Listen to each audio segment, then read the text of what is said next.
اومدم ساحل، گفتم ببینی حال میکنی؟ هر دفعه دارم ویدیوهامو یک فضای جدیدی میارم. چقدر آفتاب الان موقعیت خوبی اومدم که یه طرفم آفتاب، طرف سایه افتاده و اینا، صدام خوب بیاد. چرا خودم انقاش نمیکنم سلفی دیگه، مجبورم سلفی بگیرم چون تنظیم کردنش به راحتی ها نبود. بخوام دست ویو رو نشونتون بدم،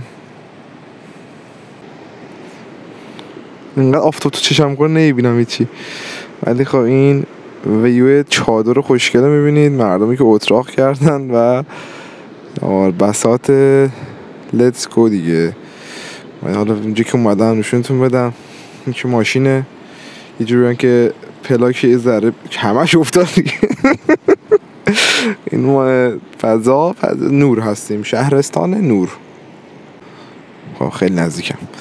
بعد عرض به خدمت شما که گفتم که بیام دم ساحل ویدیو بگیرم این بار که قشنگ بشه. موضوعی که انتخاب کرده بودم حقیقتا یادم رفت چی بود موضوع. این موضوع خیلی جالبی هم بود. همونطور گفته بودم ویدیوام همش فیلم بداهه است و هیچ گونه چیزی ندارم من، چی میگن، دستنویس یا سناریوی خاصی ندارم. و اینکه بودم که باد نیاد، حتی هرچند که میکروفون فوق حرفه‌ای بویا انوانو دارم.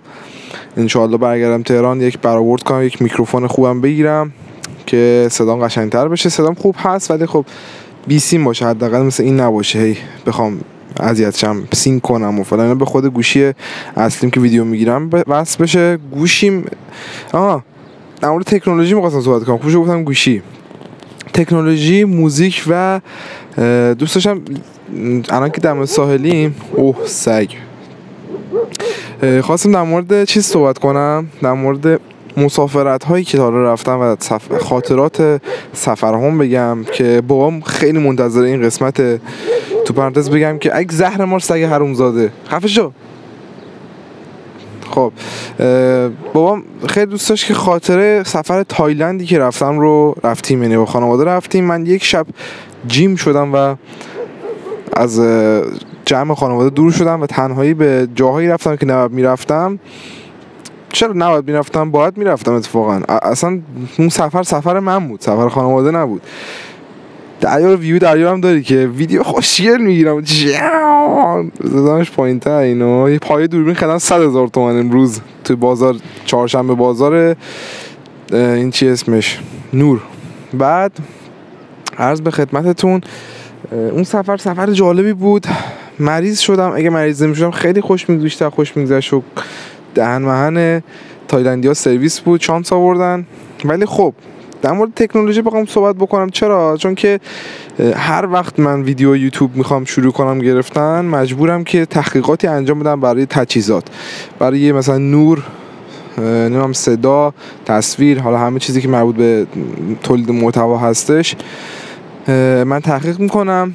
هرچند که خیلی تجهیزات تولید محتوا گرونه، ولی بهترین راه اینه که با گوشی دستت که داری شروع کنی به ضبط، ادیت، هر کاری میخوای بکنی با همون گوشی امکانات کم شروع کنید.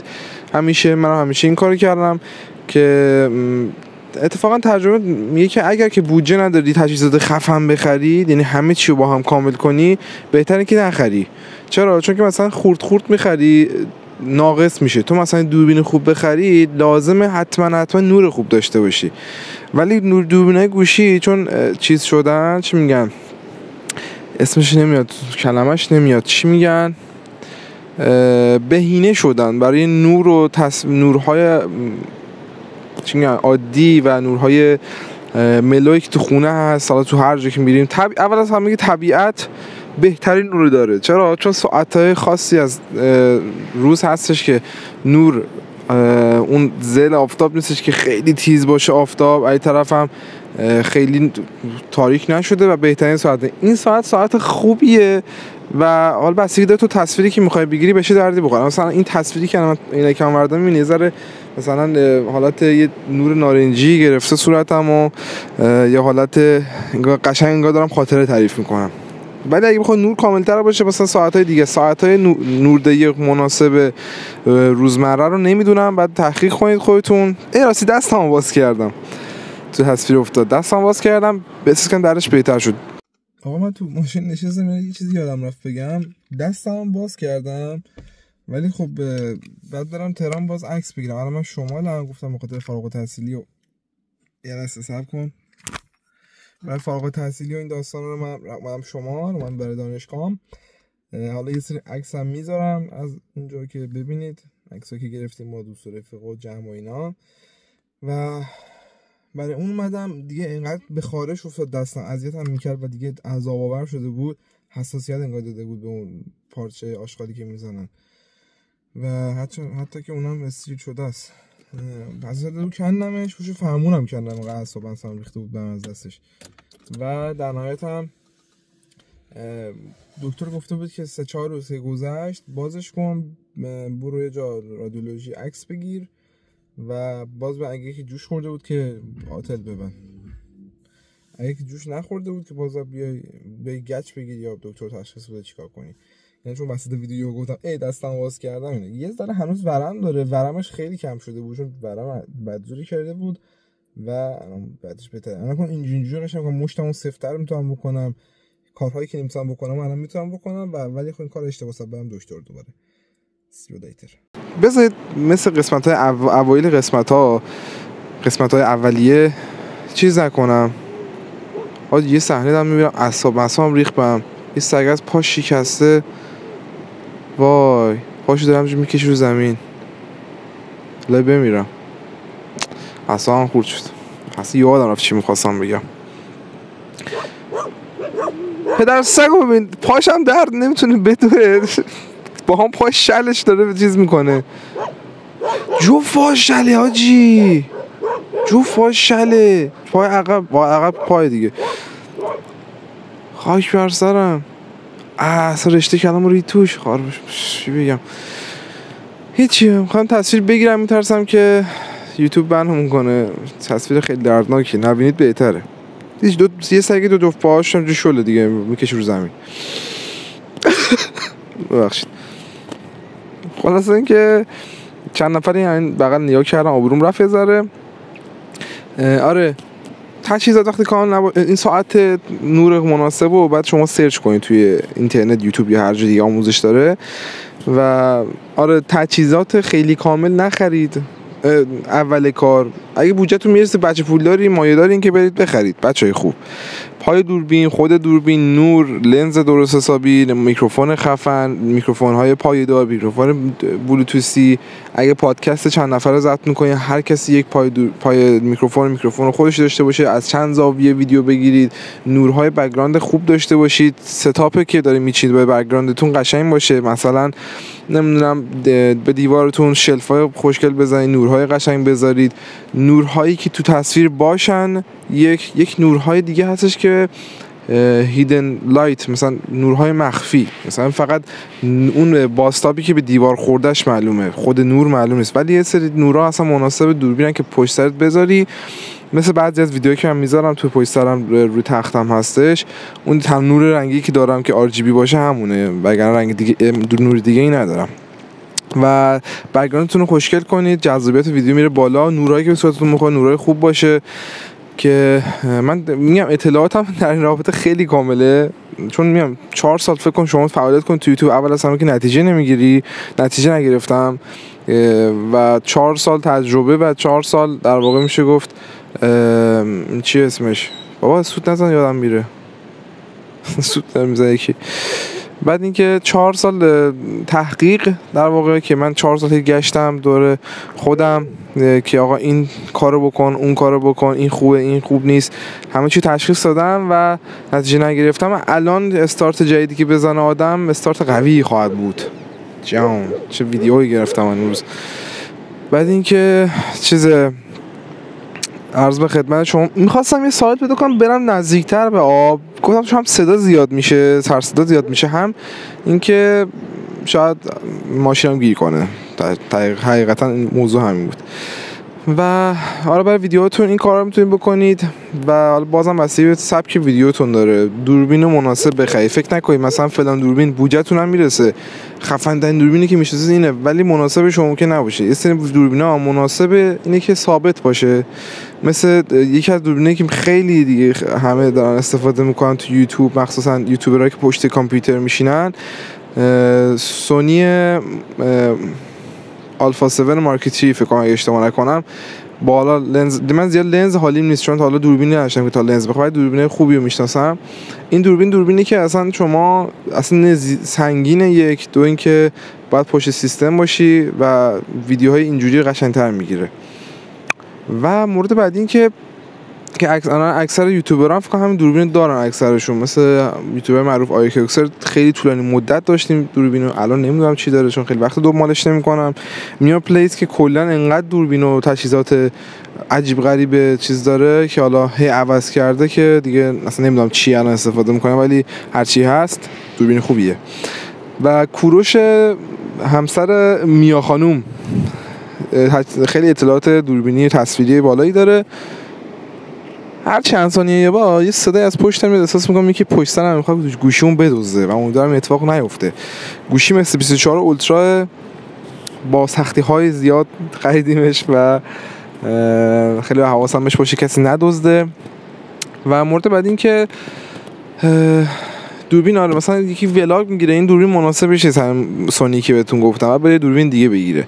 برندهای مختلف هست، مدل‌های مختلف هست. برندها من دو سه تا برند خوب هستش که همونا باید بینش انتخاب کنه. چرت و پرتای دیگه بگیره یا یه جایی کارش در میره یا منوی درست حسابی نداره، سخت منوی حالا برنامه‌هاش، برنامه‌نویسیش یعنی، یا مثلا نمیدونم عرض به خدمت شما هر لنزی بهش ممکن نخوره، لنزایی که بهش بخوره آشغال باشه، باتریش به درد نخور باشه، تجهیزات جانبیش پیدا نشه درست حسابی و الی آخر. و مورد بعدی که دو نفر اینجا رد شدن و من به شدت وقتی که میدم ویدیو میام خجالت زده خار و مادر میشم و امیدوارم که اینقدر نگام نکنم و برن اینجا، برید به اون سگ بدبخت برسید که پای خار و مادر پاشیگی شده. و تجهیزات ببینید با اینک من خیلی روحم قویه، چقدر من خود راستی خودم تعریف میکنم. بعد اینکه برای تجهیزات هزینه زیاد نکنید، اولش خورد بخرید ولی اصولی و با قاعده برید جلو، یهو نرید چرت و پرت بخرید لطفا. من خودم که خریدم خوب بود، اون سبک خریده که داشتم رفتم دوربین خریدم، گفتم توی که ویدیوام دوربین گوپرو 11 هیرو خریدم و این دوربین ولاگه، دوربین نیستش که تو خونه جا ضبط بگیرید همش ضبطش کنید، اگر هم بکنید باید نور خوب داشته باشید. اسپورت کامرا دیگه، یعنی شما در فعالیت‌های شدید یا تکون‌های بزرگ یا ولاگ توری میتونید اون استفاده کنید و کیفیت آنچنان کیفیت نیست، بیشتر همون میگم به درد کار عجیب غریب که اگه بخواید تجربه کنین انجام بدین به درد اون سبک میخوره. و دوربینی که میتونستم به جاش بگیرم حتی قیمتی کمتر، پاکت چی اسم این اسمش نمیدونم چی خدایا، پاکت نم چی تو، حالا سعی میکنم عکسشو بیارم که هم خیلی کوچیکه، سنسور و لنزش کوچیکه، مثل انقدریه. اگه ویدیو پارسالی یا آریکوکسر دیده باشین یه سری ولاگاشون با این دوربین کوچوله انقدر دستم نمیتونم تکون بدم، دوربین انقدری هستش که اینجوری میگن دستشون بعد میزنن دوباره دوربین میچرخه. اکثر ولاگای قدیمی پارسالی که ترکیه بودش با اون گرفته بود. و اینکه اون ویدیو جالبیه، اون دوربین خوبی بود، شاید اونو می‌خریدم اگه عقل الانمو داشتم. و شایدم یه نگاه می‌دید دورمون کسی نباشه. و یک مورد دیگه که هستش اینه که داره یه ماشین میاد، دو سه تا خانم توشن و واقعا عجیب و دردآور هستش برای من که داره میاد سمت من. خب پیچیدن رفتم و من عینکمو در بیارم چشمم ببینید دیگه زایه است، نور می‌خوره، اذیت میشم، اوف میشم، من دیگه نمی‌فهمیدم کجا رو نگاه می‌کنم. و از چی میگن یادم میره همه چی. اون میکروفونم میتونستم اون موقع بخرم، میکروفون یقیه میتونستم بخرم، با پولی دوربینی که الان دارم میتونستم 2 تا تجهیزات بخرم، هم میکروفون یقیه چی اسمش بلوتوسی که به گوشی وصل شه. دیگه من 2 تا گوشی نباشه. الان نکنید این میکروفون جک 3.5 میخوره، خب این سوزنیا مجبورم گوشی قدیمیمو داشته باشم خب که اینو وصل کنم بهش. از طرفی هم اون گوشی که الان داره ویدیو ضبط میکنه S24 اولترا هست، با سلفیش دارم میگیرم و مجبورم 2 تا گوشی همش همراه باشه.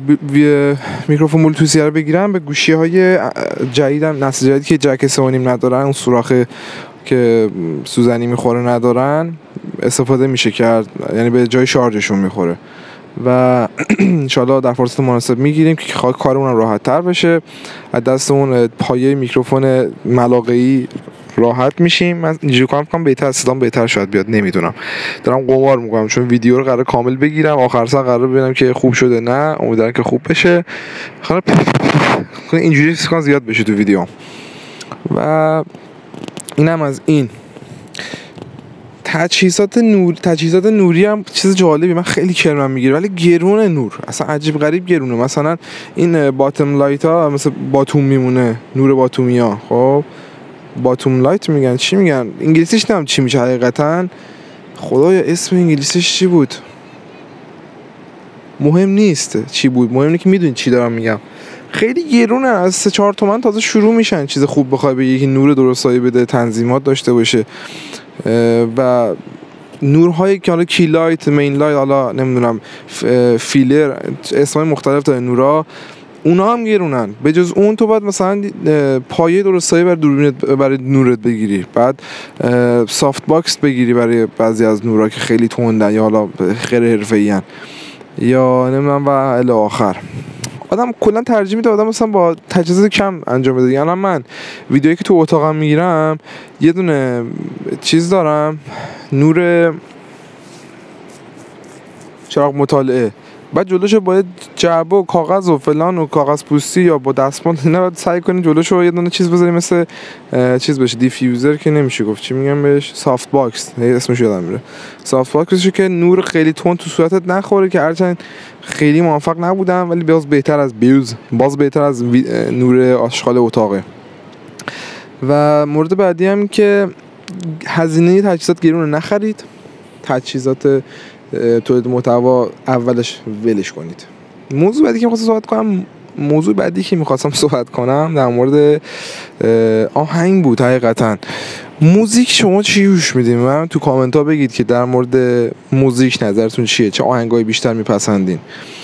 نه حقیقتا خیلی از دوران کودکی که شروع کردن با آهنگ گوش دادن تا همین الان آهنگای عجیب غریب و سبکام هی عوض میشه، سبکایی که خوشم میومده.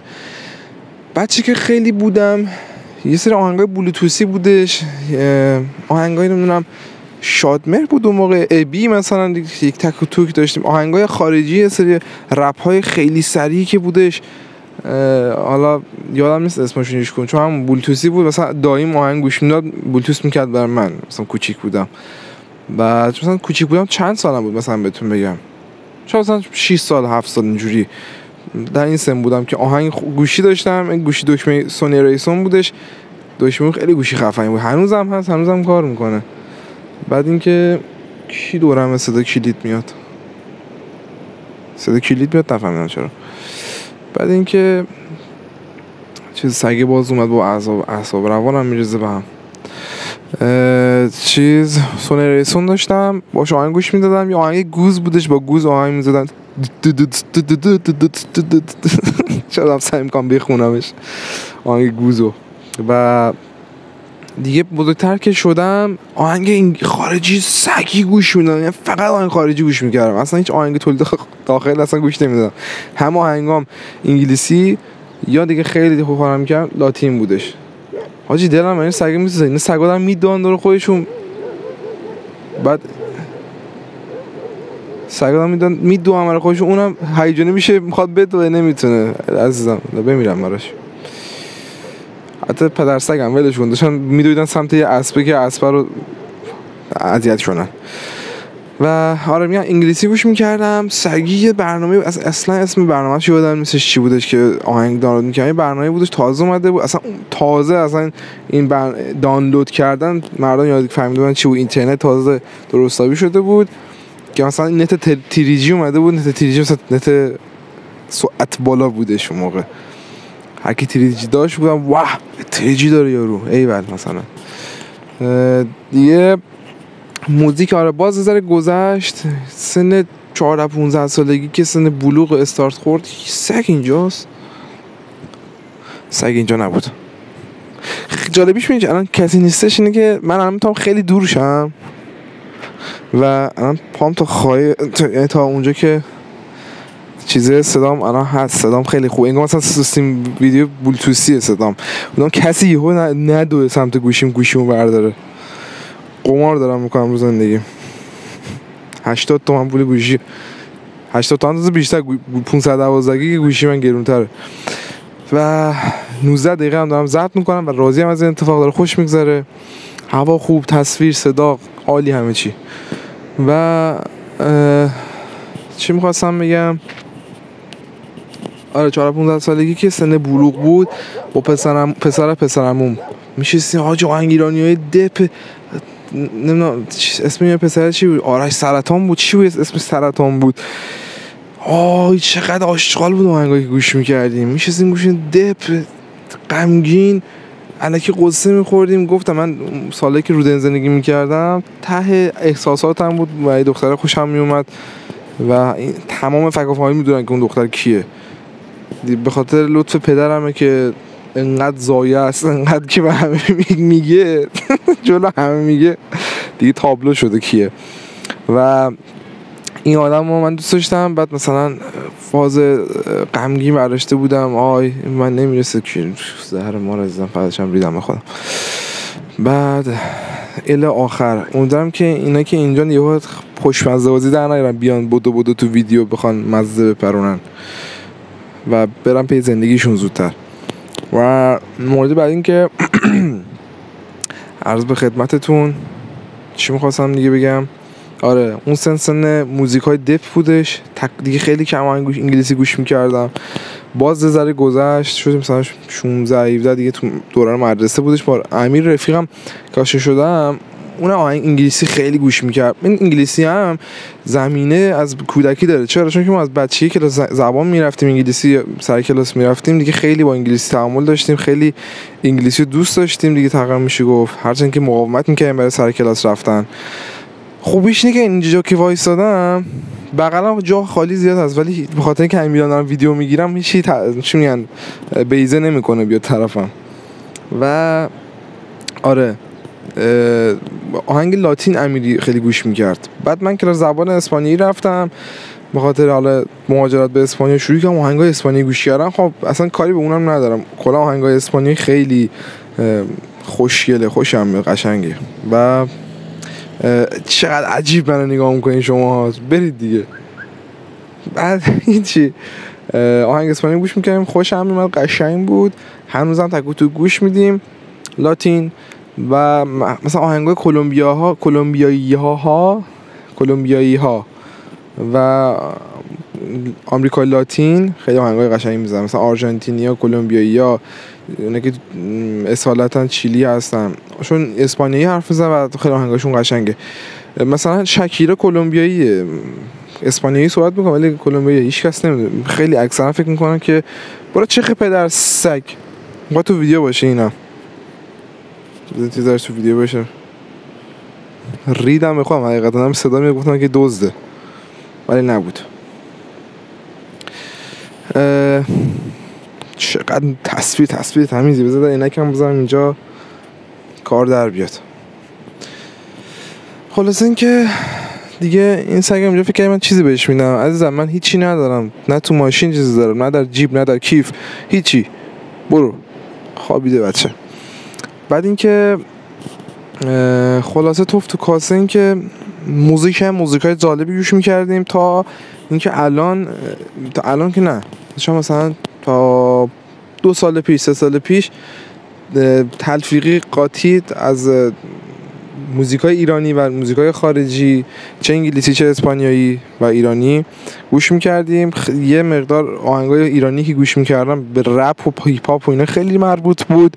آهنگای قدیمی مدت گوش میکردم، قدیمی نوستالژی رپی، مثلا آهنگ قدیمی پیشرو، حسین ابلیس، نمیدونم بازی خواننده‌های اینجوری قدیمی نه در حد دیگه خیلی قدیم. یه بازی خیلی کوتاه هم من چیزی گوش میکردم، آهنگای این خواننده قدیمیان بودن، مثلا صداهای مثلا راکن رول قدیم بازی فیلم آهنگ گوش میدادی، آهنگای اون قدیمی اونجوری. مهستی اینا نه، مهستی و ابی اینا نه، اینا در سبک من نبود. سبکای مثلا کیه اسمشون هیچ یادم نیست من،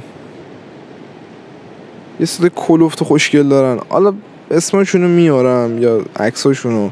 بهروز وثوقی بازیگر بود نه من اطلاعات داغون هیچی نمیدونم. بعد اینکه چیزه اینا که بودیم پایین بسه دیگه، اطلاعات داغون و آره آهنگای اونجوری مدت کوتاه گوش میکردم. اونی که داره از آسمون خون میباره داداش بذار بدوه، آخ اسبه بودش اونجوری کرد.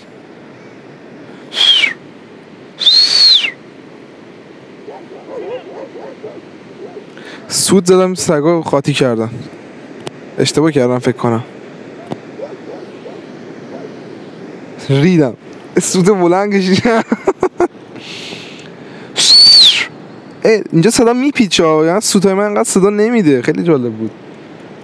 و مورد بعد این که آهنگای اینجور قدیمی گوش میکردم مدت کوتاه و بعد رفتم تو رپای جدید و اینا. بعد رپای قدیمی، رپای جدید مثلا هیپوپولوژیست و نمیدونم گادپوری و چند تا از این خواننده جدیدا نسل جدیدها حساب میشن تقریبا گوش میکردم. و الان دیگه آهنگ رپ ایرانی خدایش خیلی خوب نمیدن، آهنگاشون دریوری شده جدیدن. و اینکه موزیکای قدیمی هرچی من جلوتر آشغال‌تر میشه موزیکانا هم چرا. و مورد بعدی هم که تک و توک آهنگای مثلا پاپ ایرانی، مادرم و خواهرم اینو بعضی تک و توک گوش میکردم، منم گوش میکردم. الان حال حاضر آهنگایی که گوش میدم آهنگای انگلیسی خارجی هستن که یا فانکن، یعنی لیریک خاصی نداره، حرف خاصی، صحبت خاصی نیست توش و بیشتر موزیک محوره و موزیک خالیه، یعنی بیس همون ملودی و بیس و این خالیه و خیلی جالب و دوست داشتنی هستش. سگا رو می‌بینیم پشت من که دارم میان. خوشتون اومد از من؟ چه خوشم اومد، چه قشنگ گفتی، چه در اومده تو. خب بردی بریم اون سگ. بعد اینکه همین الان این آهنگای گوش میدم، آهنگای این پدر سگ این یه چیزی هم در اومد بنده خدا با دعوا شده فکر کنم، چیزش در آوردن به برو نه پدر داشت نگیری ما رو. حل ما کاری نداره، ببینیم میگم بگیرم. یکی این بی‌ناموس برام قُر زده ذره، اینم که بنده خدا تخمشم داره میخارونه، ان شاءالله که با ما هم کاری ندارن هیچ کدومشون. ساحل رو داریم، هی آفتاب زیباتر و زیباتر میشه، یه نورش کم کنیم خوشگل‌تر شه. و داری که یه سگ دیگه هم داره میاد. حاجی ریدم این میکروفون اینجا آوردن تو تصویر دوربین، فکر کردم که آدمه. خب این سگ من نگاهش نمی‌کنم، کاریش نداشته باشم که اذیتم نکنه. نمیدونم چرا اومدم دور من، ان شاءالله که من نخورن. 27 دقیقه هم ویدیو شد دیگه، کم کم جمع کنیم ویدیو رو تا ما رو این سگا و ترتیب اون رو ندادن. و آهنگایی که گوش میدم آره یکی هم فانک، موزیکایی که زیاد صحبت نمی‌کنن، یعنی لیریکی نمیخونه، خواننده نداره، یا یه حرفی رو هی تکرار میکنه، یه کلمه یا یه متن کوتاهی داره، لیریک خاص آنچنانی متن عجیب غریبی نداره. آهنگا لذت بخشه، جالبه و جذابه. و عرض به خدمت شما که دیگه چی، اینم از موزیک دنیای بزرگی داره. و دیدی میگم آقا آهنگ مورد علاقه چیه؟ آقا آهنگ مورد علاقه نمیشه پیدا کرد. آقا تو هر موقعیتی از زندگیش یک سبک رو دوست داری گوش بده. مثلا موقعی که دپه آهنگ غمگین مطمئنا، موقعی که شاده یا مثلا سرخوش اون لحظه، یا مثلا چون یک مایعاتی رو مصرف کرده که باشه سرخوش بشه، مطمئنا چیزه چی میگن آهنگ شاد گوش میده و الی آخر آهنگای متنوع متفاوت گوش میدادم. و مورد بعدی هم که دوستشون در مورد سفرم به تایلند و کلا کشورهایی که رفتم در سن کم و چه در بزرگسالی و شهرهایی از ایران که خاطراتی دارم ازش تعریف کنم. دوست داشتم که در مورد خاطرات زندگیم کلا نظر صحبت بکنم، خاطرات جذاب زندگیم که ماندگار شده، چه جذاب و چه غمگین و چه ناراحت کننده. زهر مار حرومزاده ریدم به خدا. یا ابوالفضل موتور داره میاد تو از ساحل میاد، سگا دارن خوار مادر خودشون یکی میکنن.